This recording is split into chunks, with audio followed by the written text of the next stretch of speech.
Team coverage this evening on how the sheriff received money for trips to training conferences across the country. We start with WAAY 31's Alex Torres Perez. She has more about one of those trips to Las Vegas. Sheriff Mike Blakely traveled to Las Vegas twice, once in 2014 and once in 2015 for training conferences. Now, during both those trips, Blakely drove with two other employees because, quote, the sheriff does not fly. Chief Clerk Debbie Davis says they got per diem for the vehicle they used to travel. They also got extra money for lodging and other trip-related expenses. Davis says she tried to encourage the sheriff to take more money, but Blakely denied the offer and thought they would be okay. Now, we know from a previous testimony that Blakely asked another employee at the sheriff's office to wire transfer $1,000 of inmate money to a casino in Vegas. The employee says she didn't know what the money was going to be used for, and the chief clerk was also unaware of that transfer. The defense claims that money that was transferred was used to pay for gas and other travel-related expenses on their way back to Alabama. Now, we also know that after one of those trips, Blakely did return with more than $900 to reimburse the law enforcement fund. We want to continue our team coverage now with WAAY 31's Nicole Zedek. She's been in the courtroom all day. Nicole, tell us a little bit more about the witness testimonies regarding these trips to Vegas.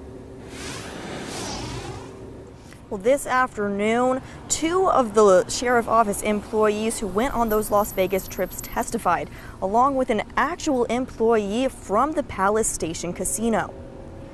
Lieutenant Johnny Morell attended both the 2014 and 2015 trip, while investigator Jeff Kilpatrick only went to the conference in 2014. Now, during the 2014 trip, they both received $480 from the Limestone County Law Enforcement Fund to use for food expenses. However, neither of them were aware that Blakely got an extra $2,500 on top of his food expenses.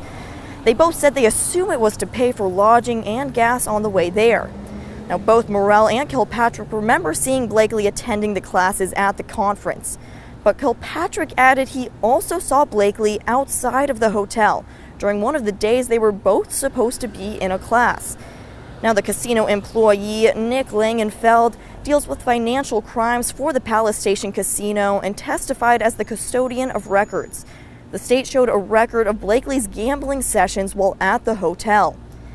Records show on December 8th, day one of the conference, Blakely started playing games around 10:30 in the morning. That would have been during the very first class of the conference.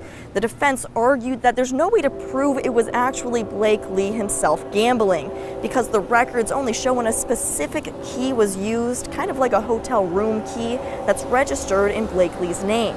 So they argue that there's no way to prove someone didn't steal that key and use it, or even that his wife didn't use it while he himself was actually inside the conference. Reporting live in Athens, Nicole Zedek, WAAY 31 News.